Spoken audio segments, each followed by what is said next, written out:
Breaking.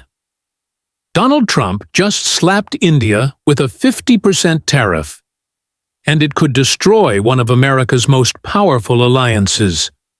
In the next 4 minutes, you'll understand how this single decision might backfire so hard it could push India, the world's largest democracy, into a tighter alliance with Russia. And the ripple effects could touch everything from global oil prices to your wallet. Just days ago, headlines barely whispered what might be one of the most consequential moves in U.S. foreign trade policy. The Trump administration doubled tariffs on Indian exports, citing India's ongoing trade with Russia. The official line? That New Delhi is funding Putin's war machine by continuing to import Russian oil. But here's what the headlines won't tell you. While India's being punished, both the U.S. and Europe are still importing Russian goods themselves, quietly, consistently, and at scale. So the obvious story is clear.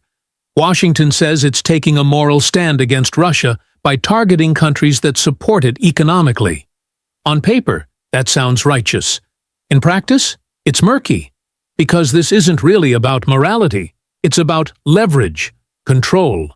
And in that quest, Trump might have just burned the very bridge he needed most. Now let's go deeper, because here's what they're not telling you. India wasn't always this dependent on Russian oil.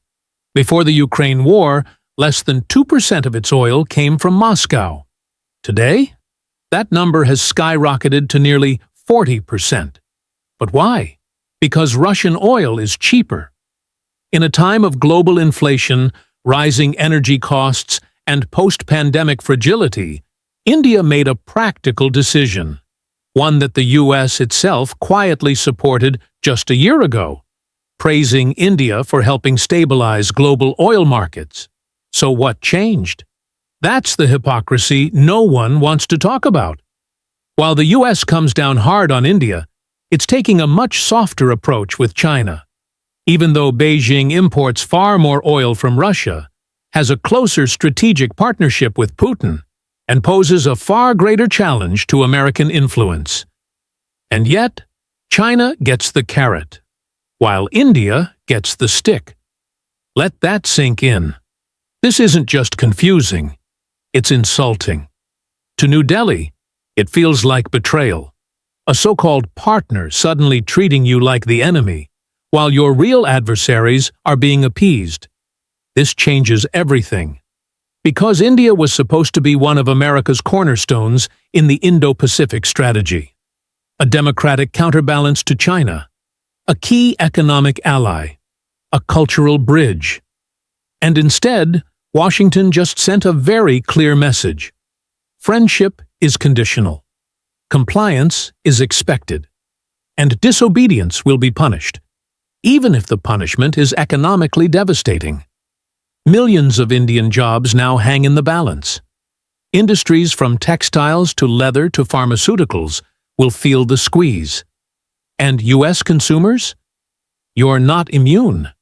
These tariffs will make goods more expensive at home, deepen supply chain chaos, and worsen the inflation you're already feeling at the grocery store, the mall, and the pump. And if you're wondering whether history gives us a clue, it does. We've seen this strategy before. In Venezuela, in Iran, in Cuba. Tariffs and sanctions designed to squeeze regimes into submission. But what actually happened? Those countries didn't break. They pivoted. They formed new alliances. They hardened their positions. And in doing so, they exposed a difficult truth. Economic warfare often fails when you underestimate your opponent's alternatives. India has alternatives. BRICS is growing. Russia and China are offering sweeter trade terms. And if India feels humiliated, cornered, or betrayed, it may begin to invest more heavily in relationships that don't require moral obedience to Washington. And once that shift happens, rebuilding trust is nearly impossible. But the real story here, the deeper story, is about identity. India sees itself as a rising superpower, not a subordinate.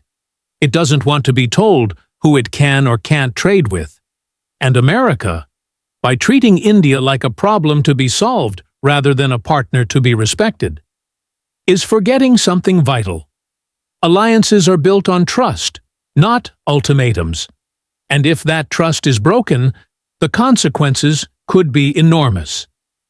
If this continues, America could lose its most important democratic ally in Asia, at a time when China is growing more aggressive, Russia more defiant, and the world more fragmented. A multipolar world needs stable partnerships, not transactional ones, not temporary alignments based on fear or convenience. So remember this: in trying to punish Russia, America may have just punished its own future. And the cost won't just be measured in trade numbers or tariffs. It'll be measured in influence lost, trust destroyed, and power rebalanced across the globe. If this matters to you, if you care about the truth behind the headlines, share this before it disappears under the next cycle of noise. Because tomorrow, we're exposing how the BRICS nations are quietly building a financial weapon that could shake the foundations of the US dollar. This isn't just policy. It's history unfolding, in real time. Don't forget to subscribe The Timely Take for more videos and documentaries.